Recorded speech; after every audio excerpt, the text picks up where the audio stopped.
Veamos en este video otro ejercicio sobre la aplicación de la primera ley de la termodinámica para gases ideales en sistemas cerrados para un proceso politrópico. Leamos el enunciado del problema. El problema dice lo siguiente.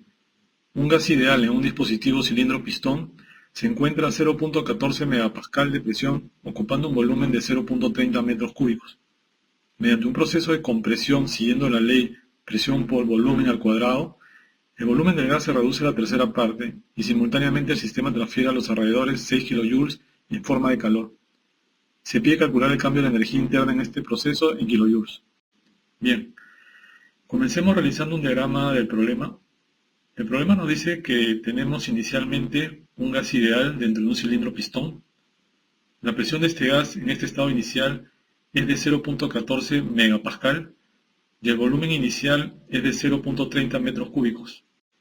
Luego, este gas es sometido a un proceso de compresión, llegando a un estado final donde el volumen del gas se reduce a la tercera parte de su volumen original, es decir, como el volumen inicial es de 0.30 metros cúbicos, entonces el volumen del gas en su estado final será un tercio de 0.30 metros cúbicos, lo que es igual a 0.1 metros cúbicos. El problema también nos dice que el proceso de compresión sigue la forma PV al cuadrado igual a una constante, y que el calor total que se transfiere a los alrededores durante todo este proceso es de 6 kJ.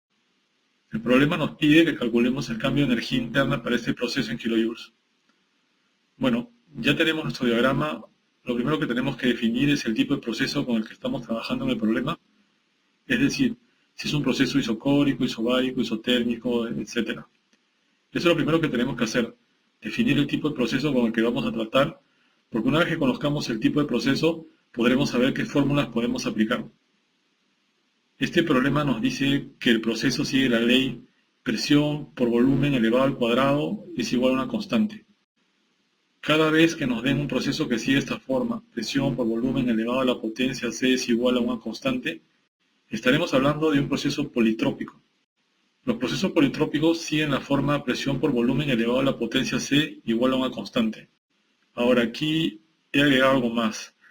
El valor de la potencia C tiene que ser siempre distinto a 0, a 1, al infinito y al cociente entre la capacidad calorífica presión constante y la capacidad calorífica volumen constante, representado por la letra gamma. Las fórmulas para un proceso politrópico las podemos ver en el siguiente cuadro. Tenemos las fórmulas para calcular el calor total, el trabajo de frontera, la variación de la energía interna y la variación de la entalpía. El problema que nos pide calcular el cambio de la energía interna. Entonces vayamos a la columna para la variación de la energía interna dentro de este cuadro y veamos las fórmulas que podemos utilizar para calcular este cambio de la energía interna. Como podemos ver, tenemos dos fórmulas que podemos aplicar que se encuentran dentro del círculo rojo. En ambas fórmulas tenemos que conocer las temperaturas en el estado inicial y en el estado final, simbolizadas por las variables T sub 1 y T sub 2. También tenemos que conocer ya sea el número de moles N del gas o la masa del gas M. Como el problema no nos da ni las temperaturas, ni tampoco la masa o los moles del gas, y no podemos calcularlos a partir de los datos que nos da el problema, entonces no podemos aplicar ninguna de estas dos fórmulas. Entonces, ¿qué hacemos para calcular el cambio de energía interna? Si nos vamos a la columna de calor total, vemos que la fórmula que aparece en esta columna dice que el calor total es igual al cambio de la energía interna más el trabajo neto. Esta fórmula la copiamos aquí para verla mejor. Para esta fórmula tenemos como dato del problema el calor total del sistema, el cual es menos 6 kJ. Es menos 6 kJ porque el problema nos dice que el sistema transfiere calor a los alrededores, es decir, el sistema está liberando calor. Si el sistema hubiera estado ganando calor, entonces el signo sería positivo para esta cantidad de 6 kJ. El cambio de la energía interna en esta fórmula es lo que queremos encontrar. El trabajo neto, como sabemos, es igual al trabajo de frontera más el trabajo eléctrico más el trabajo de eje.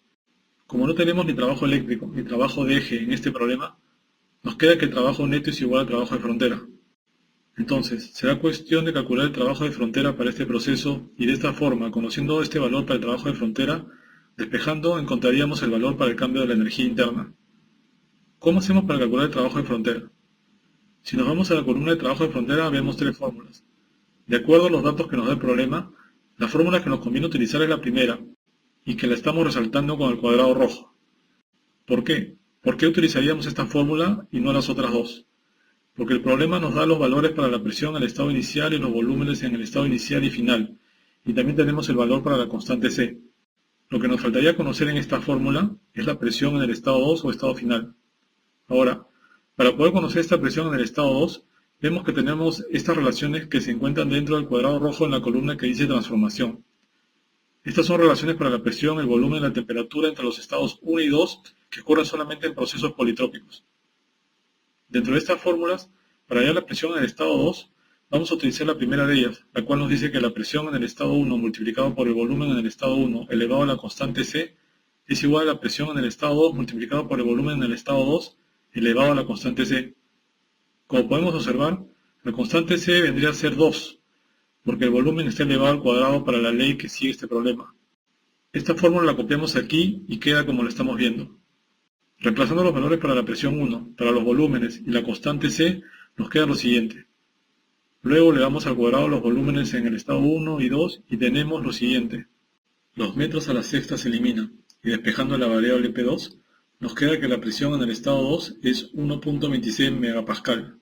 Entonces, de esta manera hemos encontrado la presión en el estado 2, la cual la podemos utilizar para calcular el trabajo de frontera. Ahora que ya hemos encontrado el valor para la presión en el estado 2 o estado final, cuyo valor lo vemos aquí, calculemos el trabajo de frontera. La fórmula para el trabajo de frontera que vamos a utilizar la podemos observar nuevamente aquí. Ya tenemos todos los valores para las presiones y volúmenes en el estado 1 y 2, así como la constante C. Lo único que nos queda es reemplazar estos valores en la fórmula. Reemplazando los valores, nos queda lo siguiente para el trabajo de frontera. Efectuamos las multiplicaciones y nos queda que el trabajo de frontera es igual a 0.126 megapascal por metro cúbico menos 0.042 megapascal por metro cúbico. Todo esto dividido entre menos 1. Finalmente, resolviendo este cociente, nos queda que el trabajo de frontera es igual a menos 0.084 megapascal por metro cúbico. Este trabajo de frontera calculado es el que vamos a utilizar en la ecuación de calor total. Recordemos que para este problema el trabajo neto va a ser igual al trabajo de frontera porque no existe trabajo eléctrico ni trabajo de eje. Bueno, vemos por último cómo calcular el cambio de energía interna. Lo último que nos queda por hacer es calcular el cambio de energía interna. Vamos a volver a copiar en esta parte la ecuación de calor total, a partir de la cual calcularemos el cambio de la energía interna. Entonces reemplazamos los valores para el calor total que es menos 6 kJ y el trabajo neto que es menos 0.084 megapascal por metro cúbico. No podemos dejar el megapascal por metro cúbico para el trabajo neto, porque el problema nos pide que el resultado esté en kilojoules. Lo que hay que hacer es convertir estos megapascal por metro cúbico del trabajo neto a kilojoules. Sabemos que un megapascal por metro cúbico es igual a 1000 kilojoules. Si esto lo reemplazamos para el valor de trabajo de frontera encontrado, entonces nos queda que el trabajo neto es igual a menos 0.084 por 1000 kilojoules. Esto nos da un resultado para el trabajo neto de menos 84 kilojoules. Ahora sí, ya tenemos todos nuestros valores en kilojoules para el cálculo de energía interna. Entonces nos queda que menos 6 kilojoules es igual al cambio de energía interna más menos 84 kilojoules. Despejando el cambio de la energía interna nos queda que este es igual a 78 kilojoules. Esta es la respuesta para este problema.